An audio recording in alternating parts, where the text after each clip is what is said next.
Rain hammered the cafe windows like 1,000 desperate fingers begging to get in. I stood in the shadows of that small corner shop, watching her move between tables with a grace she probably didn't even know she had.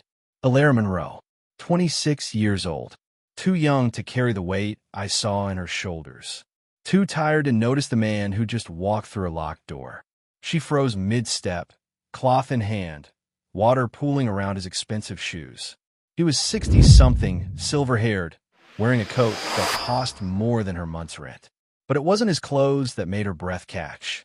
It was his eyes, dark, certain, like he'd walked through 1,000 storms, and this was just another Tuesday. "We're closed," she said, but her voice wavered. He sat anyway, slow, deliberate, like he owned every second between them. "One last coffee." His accent rolled the words like stones across water. Italian. Old country, the kind that carried history in every syllable. I watched her hands tremble, watched her glance at the phone behind the counter, watched her make the choice between fear and something else. Kindness, maybe, or just bone-deep exhaustion that made fighting seem like too much work.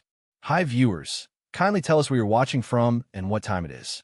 Warm welcome to the family. Enjoy the story. She moved to the espresso machine. The hiss and gurgle filled the silence between them like a third presence.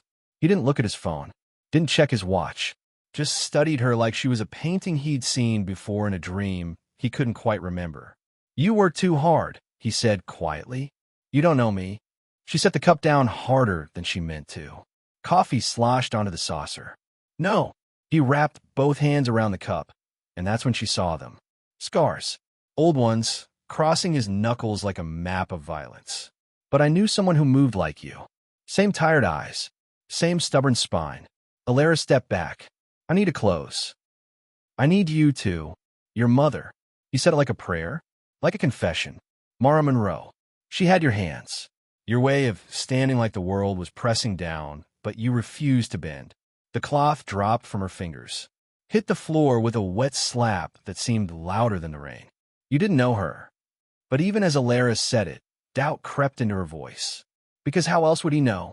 How else would he know the name she barely spoke aloud because it hurt too much?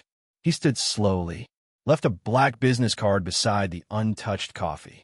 The kind with no name, just a number embossed in gold that caught the dim light like a warning.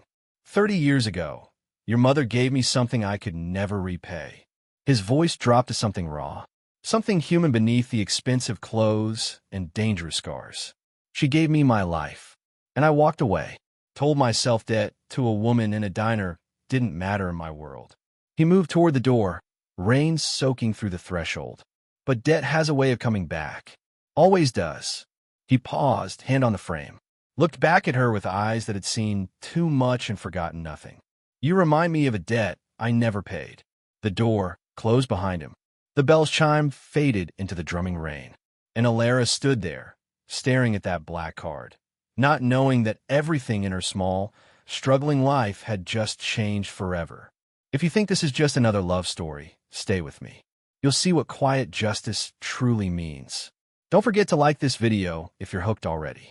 The black card burned in her pocket like a live coal. 3 days. 3 days of scrubbing tables, pouring coffee, smiling at customers who didn't tip. 3 days of pretending that stranger hadn't cracked open something inside her chest she'd kept sealed for years. Her father sat in the back room during lunch rush, newspapers spread across his lap, left hand curled useless against his chest. The stroke had taken his words, his carpentry business, his pride, left him with half a face that worked and eyes that apologized every time she walked past. "It's okay, Dad." She'd say it every day. He'd look away every time. The hospital bills lived in a drawer she couldn't close anymore. $17,000. Might as well have been 17 million. The bank had smiled with teeth when they'd offered the loan. 22% interest. Sign here. Initial there. Congratulations on your financial news. She counted the register after closing. $243. Barely enough to keep the lights on another week. The cafe smelled like burnt coffee and broken dreams, but it was hers. The only thing between her father and the street. Alara locked the front door at 10. Same routine every night. Lights off row by row.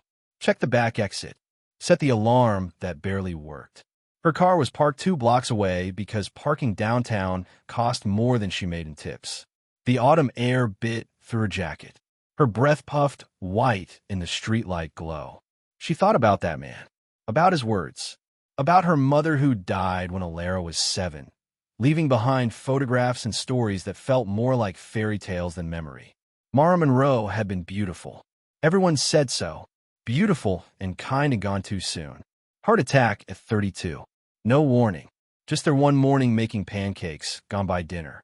And Alara had spent 19 years trying to remember her voice. She reached her car, fumbled for keys. The cafe doorbell rang. She spun around. 2 blocks away, clear as crystal in the dead silent street. The bell she just walked away from. The door she'd locked with her own hands. Her heart kicked against her ribs. The cafe windows glowed dim orange from the security light she always left on. But there, pressed against the glass, a shadow. Man-shaped. Watching. Have you ever stayed too long somewhere because leaving felt like giving up? Tell me in the comments below. Alara's phone was in her purse. Her purse was in her hand, but her fingers wouldn't move, wouldn't dial, because part of her, some stupid, hopeful part, thought maybe it was him. The Italian. Come back to explain. The shadow moved away from the window, disappeared into the cafe's darkness, and the bell rang again. I've been watching people my whole life. 74 years of shadows and silence, learning that the loudest truths are the ones nobody speaks. That night, I sat in my usual spot. Corner booth at Chin's Noodle House across the street. Cold tea. Warm view. Domenico Santoro. That was his real name, though most people who knew it were dead or smart enough to forget. He'd been coming to that cafe for 3 weeks. Always at closing. Always alone. Always watching her like a man, trying to remember a song from childhood. I knew what he was. You don't survive in my line of work without recognizing wolves, even when they're dressed in sheep's wool and Italian leather. The Santoro family had controlled the eastern seaboard for 40 years. Drugs, unions, construction. The kind of power that didn't need to announce itself because everyone already knew to step aside. But Domenico looked different now. Older, sure, but softer somehow, like violence had stopped fitting him right. He'd sit and order one coffee. Never drank it. Just watched her clean, watched her count money, watched her shoulders carry weight that wasn't hers to bear. And every night he'd leave cash under the saucer. $50. 100. Once 200. Never a word about it. She never noticed. Too tired to count blessings that came disguised as tips. I followed him once. Curious old fool that I am. Watched him climb into a black Mercedes. Watched his driver call him boss, with the kind of respect that comes from fear and loyalty mixed equal. Watched him stare at a photograph the whole ride. Woman's face. Familiar bone structure. Same dark eyes as the girl wiping tables. The pieces clicked. 30 years in journalism teaches you to see patterns. Mara Monroe had worked at Giuseppe's Diner. Summer of 1994. Same summer Domenico Santoro had been shot by a rival crew, left bleeding in an alley behind that very diner. Someone had found him. Called no ambulance, because ambulances meant police, and police meant questions. Someone had stopped the bleeding with kitchen towels, had hidden him in a storage room, had brought him water, and kept him breathing until his men could retrieve him. That someone had been a waitress with kind eyes and steady hands. A woman who'd asked no questions and expected no payment. Just did what was right, because right was what you did. Domenico had never forgotten. Men like him never forget debts, especially ones they can't repay. And now fate had done what fate does best. Put the daughter in his path. Given him one last chance at redemption, wrapped in coffee-stained aprons and financial ruin. That night, fate didn't walk in. It sat down and ordered coffee. Alara called the police. They came, looked around, found nothing. No broken locks. No missing money. No evidence anyone had been inside, except her paranoia and the bell that had somehow rung itself. The officer was kind but clear. Old buildings settle. Wind catches doors funny. Get some sleep, ma'am. She didn't sleep. She sat at her father's bedside watching his chest rise and fall, thinking about shadows and strangers and debts she didn't understand. Morning came brutal and bright. The cafe opened at 6. She was there at 5:30, checking every corner twice before unlocking the door. Tuesday crowd was thin. Regulars ordering their usual. Coffee, toast, small talk that felt like static. Then he walked in. Domenico Santoro. That's what the black card said when she'd finally Googled the number. Real estate developer, it claimed. Philanthropist. Investor. The internet photos showed him at charity galas, cutting ribbons, shaking hands with politicians. Nothing that explained the scars or the way he moved like violence was just a language he'd stopped speaking. He sat at the counter this time, close enough that she could smell his cologne. Something expensive that probably had a name she couldn't pronounce. You looked me up, he said. Not a question. You broke into my cafe. Also not a question. No. He met her eyes. I made sure nobody else could. Her hand shook, pouring his coffee. What does that mean? He pulled out his phone, showed her a photograph. 3 men, young, tattooed, standing outside her cafe at 2 in the morning. One holding bolt cutters, another checking the back door. They work for someone who doesn't like that you turned down his loan offer last month. Vincent Callan. He prefers when people have nowhere else to turn. Domenico's voice was stone. He sent them to make sure you'd reconsider. Ice flooded her veins. She remembered Callan. Slick smile, slicker words, interest rates that climbed like poison ivy. She'd said no because no was all she had left. How do you? I made them leave. He pocketed the phone. Explained that this cafe was under my protection now. That touching it would be unwise. Alara stepped back. I don't need protection. I need you to leave me alone. Your mother. He said it quietly, desperately. Mara Monroe, 1994. Giuseppe's Diner. She froze. He pulled something from his jacket. A photograph. Faded, creased, carried too long. A young woman in a waitress uniform, smiling at the camera, dark hair pulled back, eyes that Alara saw every morning in the mirror. She saved my life. His voice cracked, and I never even asked her name. Never said thank you. Just disappeared back into my world like she was nobody. Alara's hand trembled, reaching for the photograph. Her mother, younger than Alara was now, beautiful and alive and smiling. You knew her? The words barely made it past her throat. He opened his mouth to answer. The cafe door exploded inward. 2 men, guns drawn, and Domenico moved faster than any 60-year-old man should move, putting himself between Alara and the barrels before she could even scream. Time does this thing where it stretches and snaps. 1 second you're holding a photograph of your dead mother. Next second you're on the floor with someone's hand crushing you down, gunshots turning the air into thunder, and coffee cups exploding like shrapnel dreams. Domenico didn't have a gun, didn't need one. He moved like violence was a second language he'd spoken since birth. First man went down with a broken arm, and his own pistol turned against him. Second man got 3 seconds to regret his life choices before Domenico's elbow found his temple. Silence fell harder than the bodies. You good? Domenico asked, not even breathing hard. Alara couldn't speak, couldn't move, just stared at the 2 unconscious men bleeding on her cafe floor, at the bullet holes in her wall, at this stranger who just saved her life with the same hands that had scarred knuckles and carried her mother's photograph. He made a phone call, spoke in Italian, fast and sharp. 30 seconds later, a black SUV pulled up outside. Men in suits collected the bodies like they were taking out trash. Professional. Practiced. Terrifying. Vincent Callan sent them, Domenico said, helping her up. His hands were gentle. Strange contrast to what they'd just done. This is how he operates. Fear. Violence. Make you desperate enough to accept his terms. I don't understand. Her voice sounded far away. Why does he care about my cafe? Because this block is worth $20 million in development rights. Because you're the last holdout. Because men like Vincent don't hear no without making it hurt. He picked up the photograph from the floor, wiped coffee off her mother's face with his thumb. Your mother asked me once why I did what I did. I told her some debts can only be paid in blood. He looked at Alara with something like regret. She said that was the saddest thing she'd ever heard. That real strength was knowing when to stop bleeding. Tears burned Alara's eyes. She didn't know this man. Didn't trust him, but he'd just taken bullets meant for her without hesitation. Why? She whispered. Why do you care? Because 30 years ago, I was bleeding in an alley, and your mother could have walked past. Could have called the cops. Could have let me die and made the world a little bit safer. His voice went rough, but she didn't.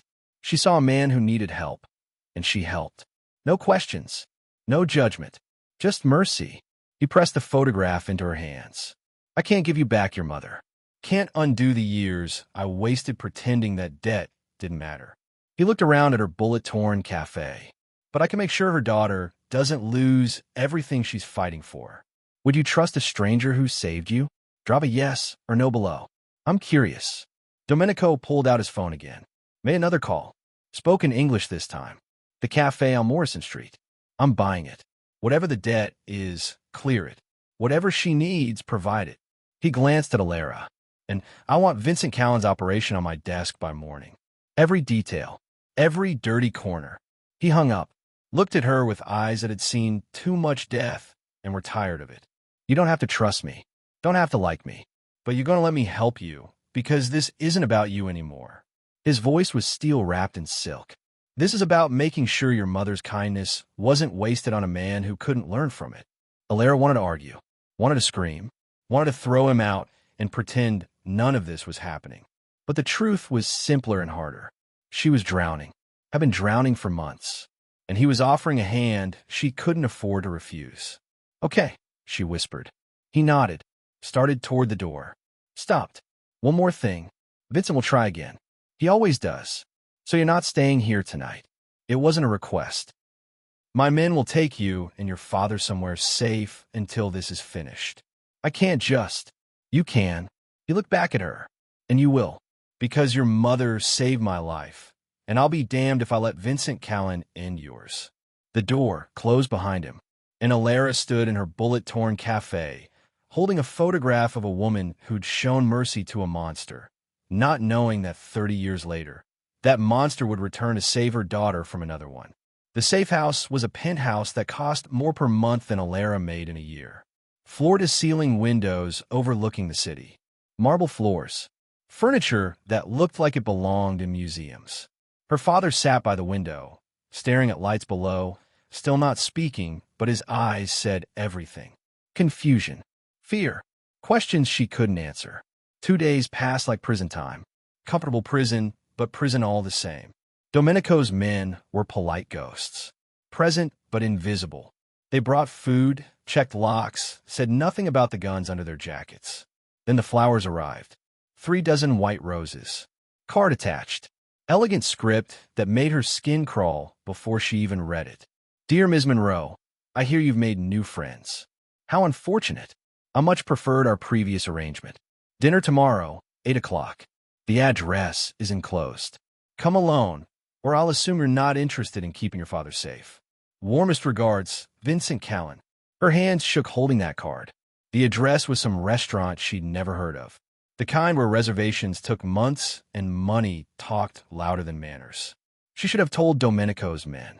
Should have handed over the card and let them handle it. But something in her chest burned hotter than fear.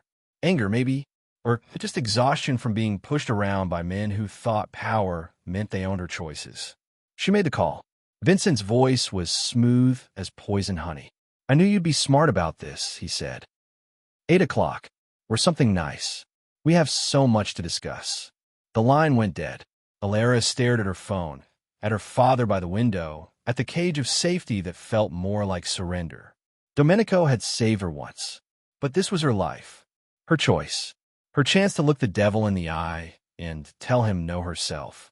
She told the guards she was going to bed early, locked her door, climbed out the bathroom window onto the fire escape like she was 16 again, sneaking out to see boys who didn't matter. The city swallowed her quick.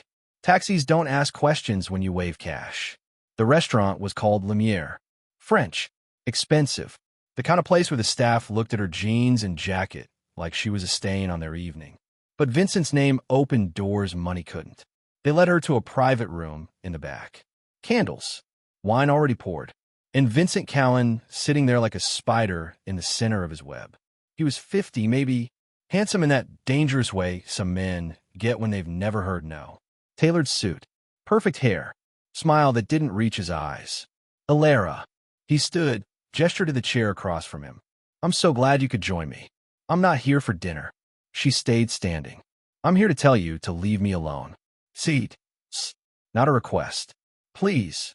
She sat, not because he asked, but because her legs were shaking and she didn't want him to see. He poured more wine, slid the glass across to her. Your new friend Domenico is dangerous, Vincent said conversationally. Old guard. Violent. The kind of man who solves problems with bullets and shallow graves. He sipped his own wine. Is that really who you want protecting you? Better than someone who sends men with bolt cutters to terrorize me. His smile widened. I sent them to protect your property. Crime is terrible in that neighborhood. I was being helpful. You're a liar. I'm a businessman. He leaned forward. And I'm offering you one last chance. Some of your cafe. Fair market value plus 20%. Walk away clean. Start fresh somewhere. Domenico Santoro's world can't touch you. No. Think about your father. Vincent's voice dropped. Velvet hiding knives. Stroke victims need constant care. Expensive care. What happens when Domenico gets bored of playing hero? When his protection evaporates and you're left alone with nothing but debts and memories? She stood up. I'm leaving. Sit down. Steal now. No more velvet. Or I make one phone call and your father's hospice care gets very uncomfortable. Medical errors happen. Medications get mixed up. Tragedy strikes when you least expect it. Alara's blood turned to ice. You wouldn't. Try me. The door behind her opened. She spun around, expecting guards, expecting violence, expecting the world to end. Instead, Domenico walked in. Calm, controlled, absolutely furious in that quiet way that's more terrifying than shouting. Vincent, he said pleasantly, we need to talk. And outside, through the restaurant's front windows, black cars were pulling up. Too many to count. Men in dark suits stepping out, surrounding the building like a noose drawing tight. Vincent's smile died like a candle in wind. Domenico crossed the room with that predator grace, pulled out a chair, sat down like he owned the place. Maybe he did. Men with his kind of power owned everything they touched. You shouldn't be here, Domenico said to Alara. Not angry, just tired, like watching a child touch a hot stove after being warned. He threatened my father, she shot back. I know. I heard. He tapped his ear. Small device there, listening the whole time, which is why Vincent and I are going to have a conversation about boundaries. Vincent recovered his composure, poured himself more wine. This is a private dinner, Domenico, between me and the lady. Your protection doesn't extend to her social calendar.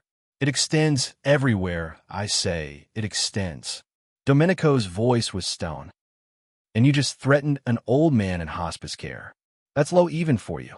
Business is business. No, Domenico leaned forward. Business is what men with honor do. What you do is prey on desperation. There's a difference. The temperature in the room dropped 10 degrees. Alara felt it. The shift from conversation to confrontation. These men had history. Bad history written in blood and broken bones and territory wars that ended with bodies in rivers. The block is mine, Vincent said quietly. I've spent 2 years buying up properties. Million invested. One cafe doesn't get to stop progress because some waitress's daughter thinks she's special. That waitress saved my life. Domenico's hands were flat on the table. Controlled. But Alara saw the tension there. Violence leashed, but ready. Which means her daughter gets whatever protection I can give. And if that means burning down your entire operation to keep her safe, then so be it. Vincent laughed. Actually laughed. You're retired, old man. Your organization is shadows of what it was. You think you can threaten me? I'm not threatening. Domenico stood. I'm explaining reality. You have 48 hours to withdraw your interest in that property. To leave Alara and her father alone. To forget they exist. And if I don't, then you'll learn why people still cross themselves when they hear my name. If you feel the storm building, hit the like button. You're about to see what happens when justice meets power. Alara wanted to speak. Wanted to scream that this wasn't her fight, that she didn't ask for protection. that all she wanted was to run her cafe and take care of her father without men in expensive suits deciding her fate over wine and threats. But before she could, Vincent made his move. He reached under the table. Domenico moved faster, grabbed Vincent's wrist, twisted, and a small pistol clattered across the floor. Then chaos. Vincent's guards burst through the door. Domenico's men came through the windows, shouting, gunfire, glass shattering. Domenico grabbed Alara, pulled her behind an overturned table. His body shielded hers. She could feel his heart beating. Steady. Too steady for a man in a gunfight. Stay down, he ordered. More gunfire. Someone screamed. Then silence. Brief. Terrible. Domenico looked over the table, nodded to his men, helped Alara up. Vincent was gone. Escaped through a back exit during the chaos. Smart. Coward, but smart. We need to leave, Domenico said. Now. They moved through the restaurant. Guests huddled under tables. Staff frozen in terror. Nobody stopped them. Nobody even looked. That's how power works. It makes people invisible. Outside, the black cars waited. Domenico guided her into one, slid in beside her. The door closed. The world went quiet. I'm sorry, he said. Meant it. I thought I could contain this without violence. I was wrong. You're always wrong. Alara's voice shook. Come into my cafe, dragging me into your world, making me someone I'm not. You're your mother's daughter. He looked at her with something like respect. Brave, stubborn, too good for men like me and Vincent. Then let me go. I will. He pulled out his phone, showed her something. Documents, bank records, emails. But first, I'm going to make sure Vincent can never hurt you again. The car started moving, but Alara was watching the restaurant through the rear window, watching it shrink into the distance. And she saw them. More black cars. Different make. Different men. Pulling up fast. Domenico, she whispered. He turned. Saw what she saw. His face went pale. Drive, he shouted to the driver. Now. But it was too late. The cars were already flanking them, boxing them in. And through the tinted windows, she saw muzzle flashes. Heard the first bullets hit metal. They were trapped. And Vincent Callan wasn't playing anymore. Bullets sound different when they're trying to kill you. Sharper. More personal. Like the universe is shouting your name in anger. The driver jerked the wheel. The car mounted the curb, crashed through a newspaper stand, careened into an alley too narrow for the vehicles chasing them. Metal screamed against brick. Sparks flew like angry fireflies. Domenico had his phone out, barking orders in Italian, one arm wrapped around Alara, keeping her down. Safe House 3, he shouted. All units converge. We're under attack. Vincent made his move. They burst out of the alley onto a main street. Traffic scattered. Horns blaring. People screaming. The pursuing cars were right behind them. Professional. Coordinated. This wasn't some street thugs with pistols. This was a hit squad. Their driver took a corner too fast. The car fishtailed, slammed into a parked sedan. The impact threw Alara against the door. Stars exploded across her vision. When she blinked clear, blood was running down her temple. You hit, Domenico demanded. I'm fine. She wasn't. But fine was all she had. He pulled a gun from under his seat, rolled down the window, fired 3 times. Precise. Controlled. One of the chasing cars swerved, tire blown out, crashed into a streetlight pole. The other kept coming. How many? The driver asked. Too many. Domenico reloaded. Just get us to the villa. My men are there. We can hold until backup arrives. The villa. His home. The fortress where men like him went when the world wanted them dead. Alara thought about her father in the penthouse. Thought about whether Domenico's men there were enough to keep him safe. Thought about how her life had become a war zone in less than a week. They hit the highway. Open up speed. The city blurred into streaks of light and sound. But the chasing car matched them. Getting closer. Passenger window rolled down. Rifle barrel emerging. Down! Domenico threw himself over her. Gunfire ripped through the rear windshield. Glass everywhere. The driver grunted. Slumped. The car started drifting. Domenico lunged forward. Grabbed the wheel from the back seat. Alara, climb over. Take the wheel. She moved without thinking. Over the center console. shoving the unconscious driver aside. Her hands found the wheel. Her foot found the gas. She'd never driven this fast. Never driven while men shot at her. But terror is a hell of a teacher. Exit coming up, Domenico said. Still calm. Still controlled. Blood on his shoulder now. Take it. Hard right. She did. The car tilted on two wheels. Nearly flipped. Came down hard. They were on a country road now. Dark. Narrow. Trees pressing close. The chasing car took the exit too. Still coming. Always coming. 2 miles, Domenico said. You can do this. Alera's hands were white on the wheel. Her vision tunneled. Just the road. Just the gas. Just staying alive 1 more second. The villa appeared around a bend. Massive. Gated. Stone walls that looked medieval. She aimed for the gate. It opened before they reached it. Domenico's men had been watching. Waiting. They crashed through. Skidded to a stop in the courtyard. Men surrounded them. Armed. Ready. The chasing car appeared at the gate. Stopped. Stared at the firepower, aimed their way. Then reversed. Fled. Domenico got out slow. Clutching his shoulder. Blood seeping through his fingers. He looked at Alera. Tried to smile. Failed. Welcome to my home, he said. Then collapsed. Alera caught him. Or tried to. His weight pulled them both down. She was screaming. His men were moving. Carrying him inside. And she followed on numb legs. Still feeling the steering wheel in her hands. Still hearing bullets. Still trapped in a moment when everything went wrong. They laid him on a dining room table. Someone ripped his shirt open. The bullet had gone through his shoulder. Clean. Lucky. But he'd lost blood. Too much blood. A doctor appeared. From where, Alera didn't know. But he worked fast. Cut. Cleaned. Stitched. Domenico was conscious. Barely. His eyes found hers. Your father, he whispered. Safe. I made sure. Don't talk. She held his hand. Don't know when she'd started. Just don't die. Not dying. He almost smiled. Takes more than Vincent Callan to kill me. Your mother survived me. I can survive this. The doctor finished. Bandaged him. Pumped him full of antibiotics and painkillers. Domenico's eyes drifted closed, but his hand stayed in hers, holding on like she was the only thing keeping him anchored to the world. Outside, sirens rose in the distance.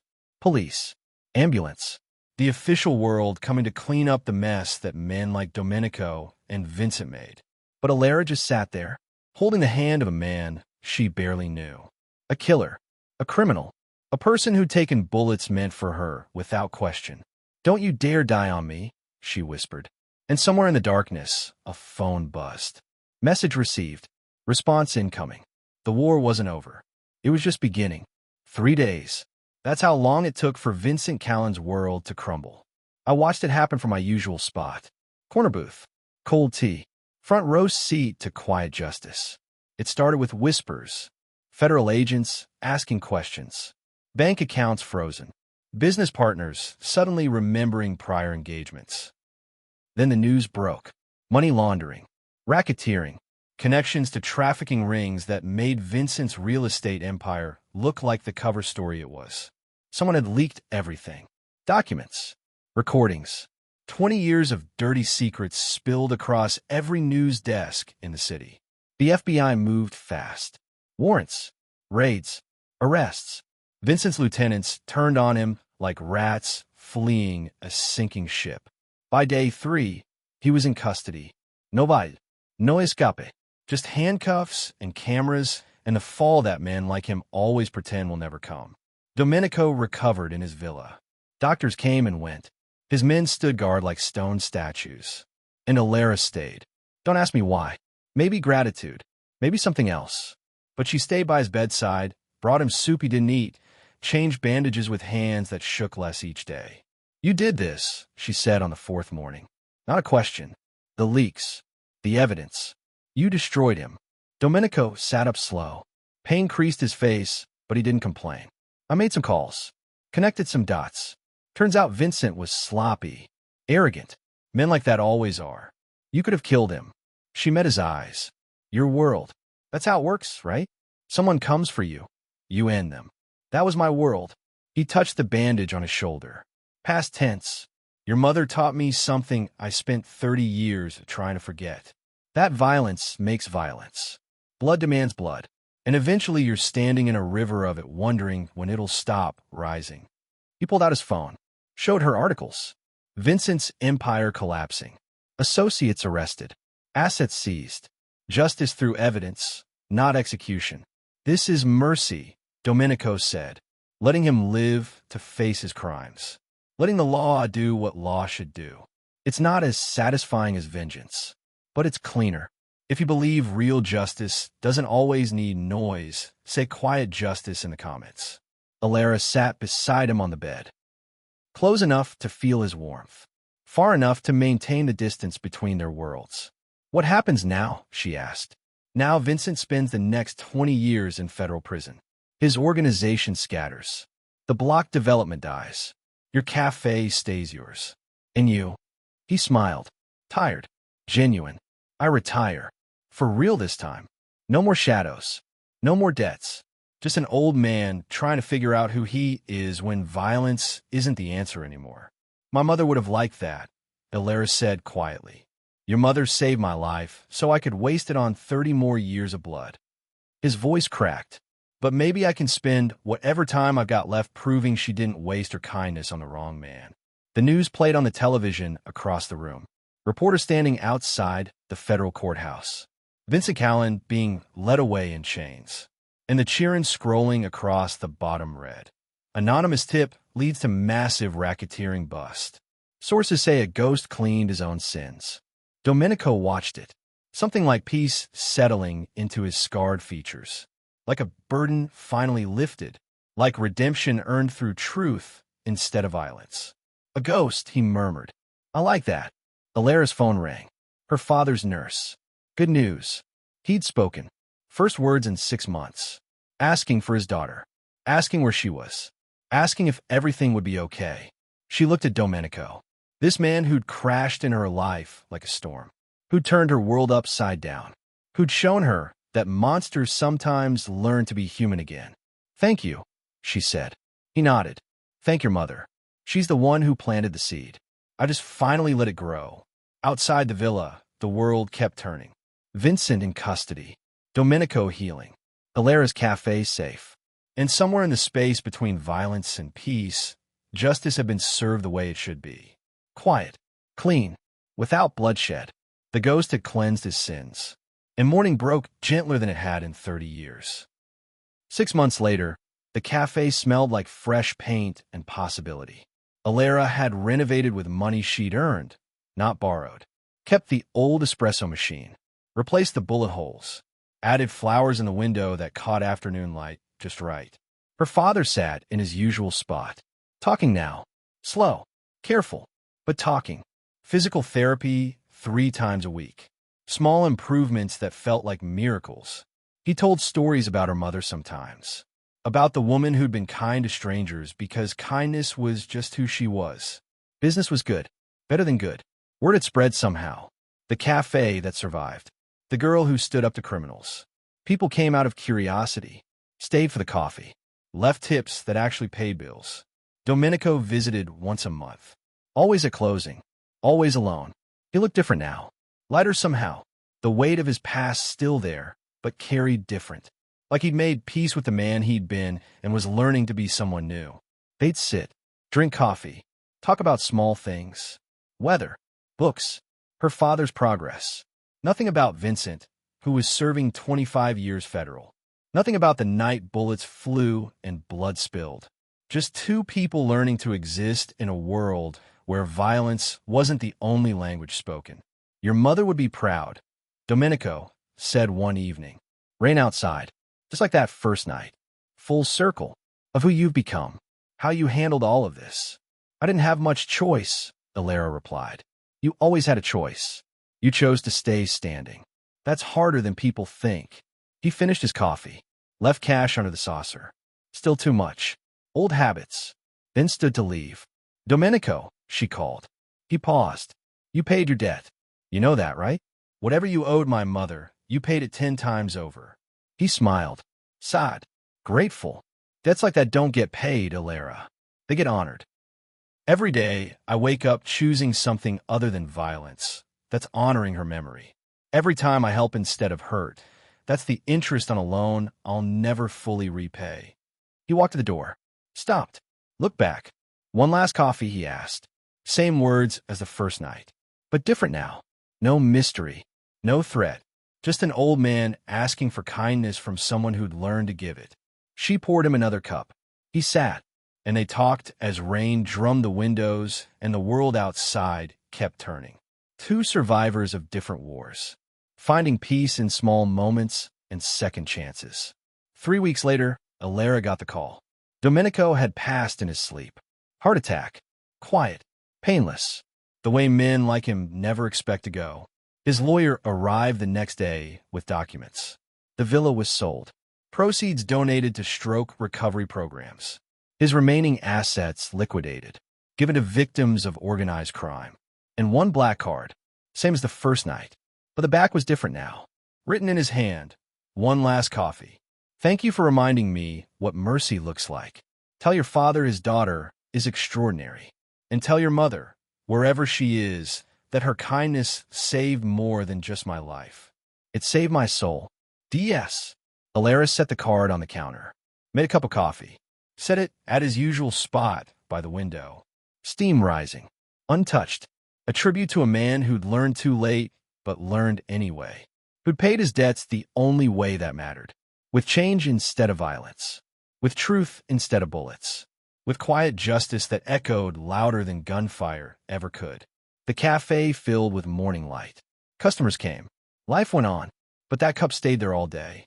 A reminder, a promise, a prayer that people can change, that debts can be honored, that mercy given returns in ways you never expect, that sometimes the monsters learn to be human, and sometimes, just sometimes, quiet justice is the loudest sound of all.